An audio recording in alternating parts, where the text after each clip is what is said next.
Buen día, gente, estamos en el video 512 para la lista de reproducciones llanura terrestre. Y ahora vamos a ver el analema volumétrico. Es el gráfico del analema por el volumen y la temperatura frío-calor. Entonces tenemos que entender que el analema es lo más importante para nosotros en este mundo, porque nos da el recorrido lineal del camino del Sol aparente y del otro también, aunque no lo podamos definir, pero su movimiento es similar. La velocidad y la aceleración del Sol, ya sea en su recorrido de subida y bajada, la superficie terrestre que nos permite a nosotros extrapolar distancias, la superficie, la diferencia de potencial, que ya hablé sobre que el mar carga como si fuera un circuito electrónico, y su ciclo de carga y descarga similar a un analema. Y ahora voy a hablarle del volumen que forma, lo podemos describir a todo nuestro sistema físico a través de los analemas. Es muy importante entender el analema. Y bueno, entonces entendamos, si este es el polo norte y el Sol está en el solsticio de Capricornio, ¿sí? Entendemos que hay un volumen acá, que yo lo represento de esta forma, como si fuera una argolla, ¿sí? Y representa la cola, ¿sí? O la base más amplia del analema. Es cuando está en el hemisferio sur, ¿se entiende?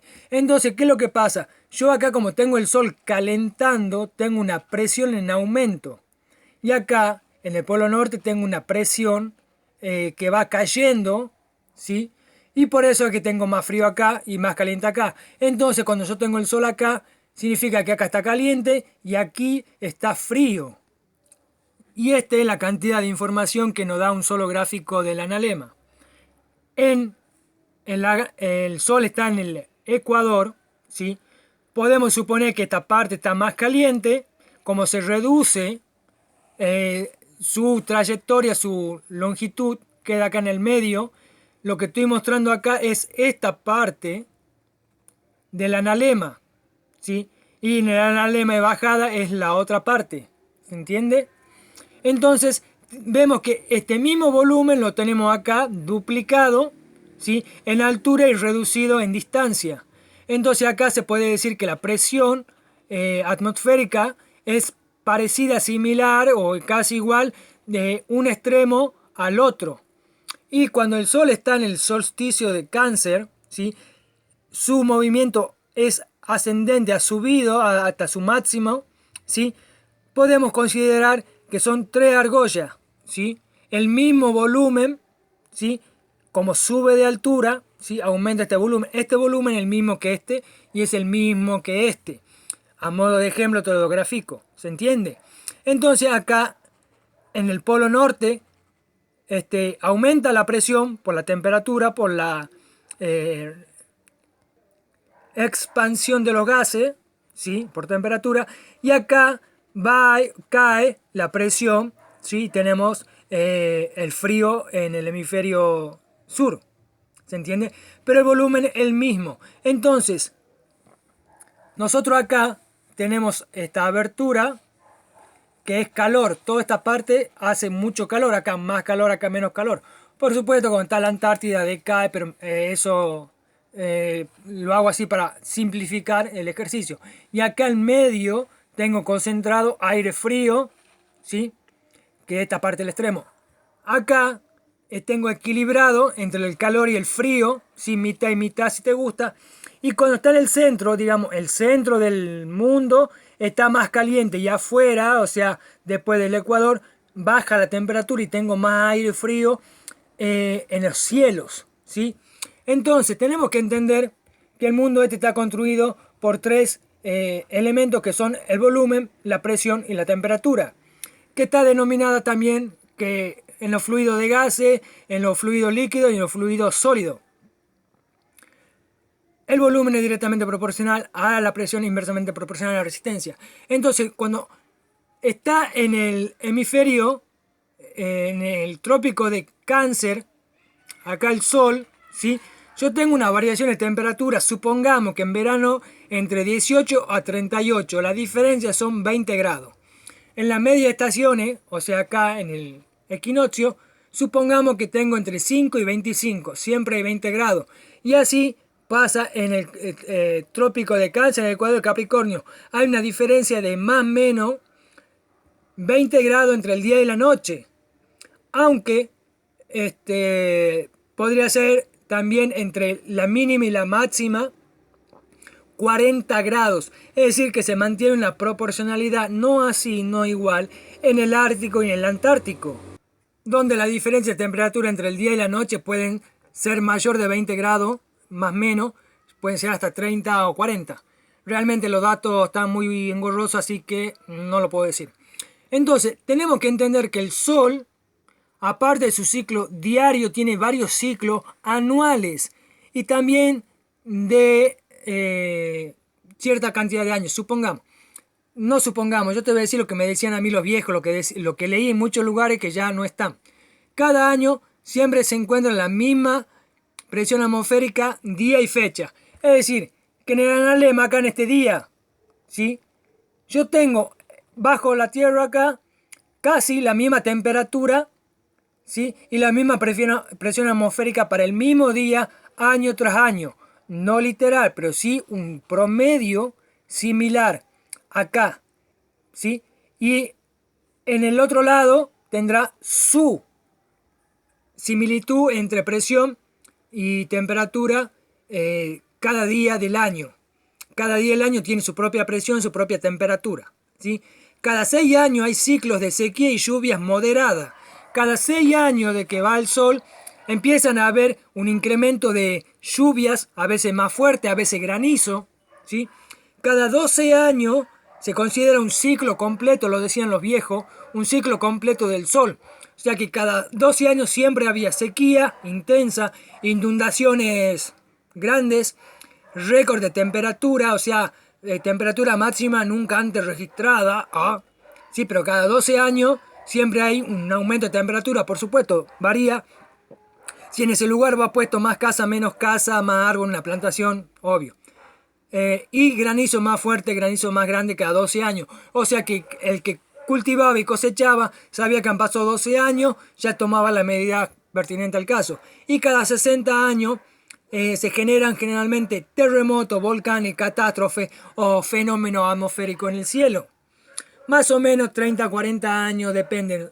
Yo no he hecho una estadística, pero eso es lo que dicen los viejos, lo que más sabían.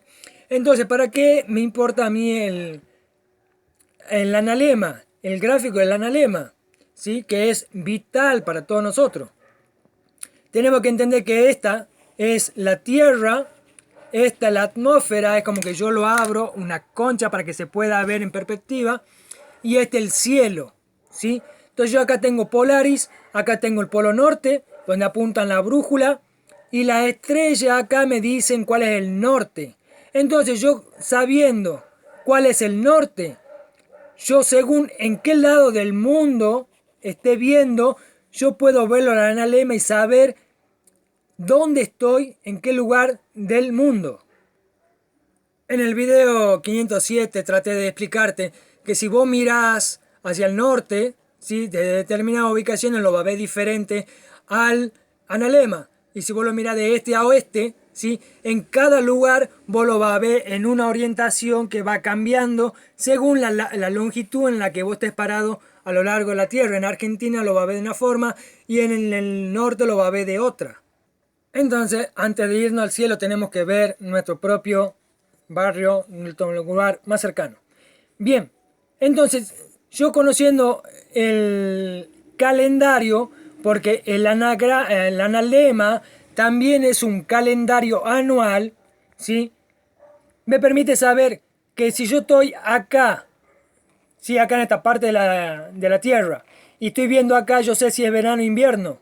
Y este otro que está por acá, estaría en este día o en el mismo día, sabe si es verano o invierno.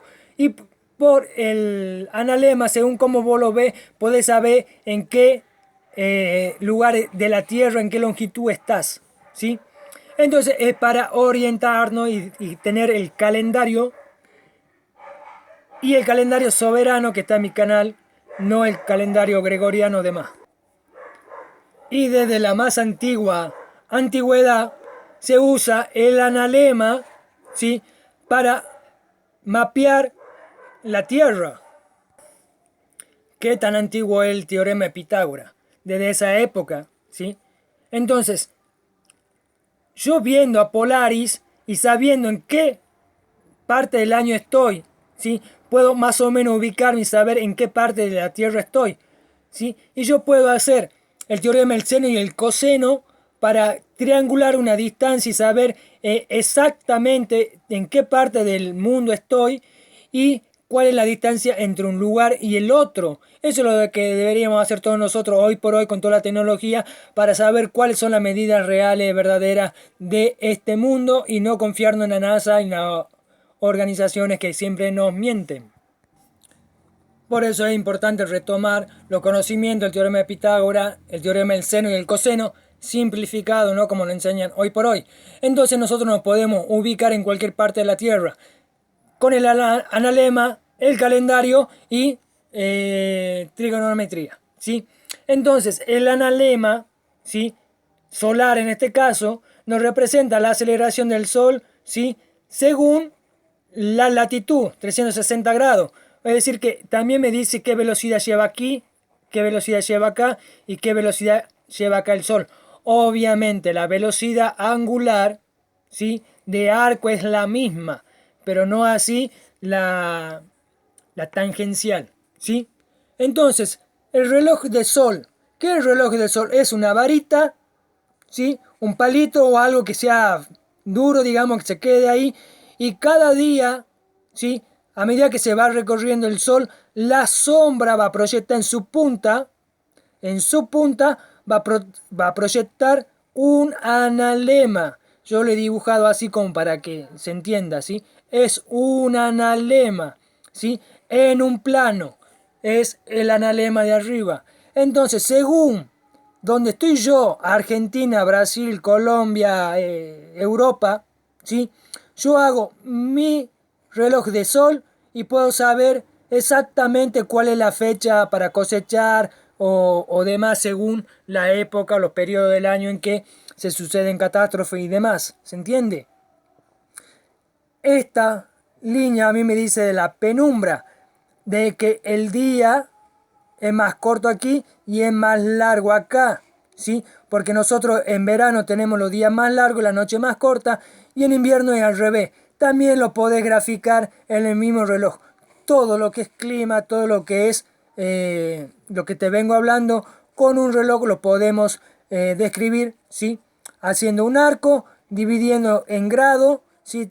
Tenemos que entender que son 360 grados, ¿sí?, y nos permite a nosotros entender todo. Es más, de este otro lado vos podés poner las constelaciones. Entonces el reloj de sol nos da nuestra ubicación dentro del mundo, también nos da el calendario, nos da astronomía y un montón de cosas. Entonces, cuando nosotros vemos en el agua una lancha que va a gran velocidad, ¿sí?, vemos cómo hace una fluctuación, ¿sí?, una estela de agua en remolino que hace la paleta del motor. ¿Se entiende? Entonces nosotros de arriba vemos esta forma. Ahora, últimamente, con tema de la guerra, vemos misiles que hacen esta misma onda de similares características, no igual, de similares características en el cielo.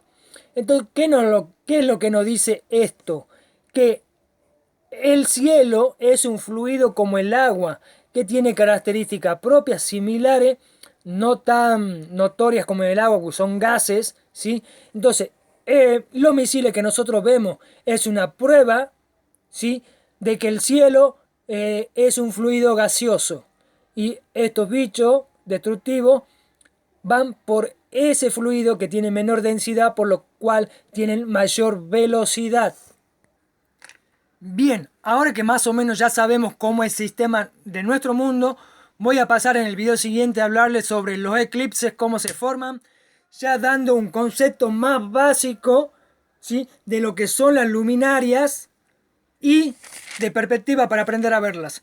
Nos vemos, gente. Chau, chau.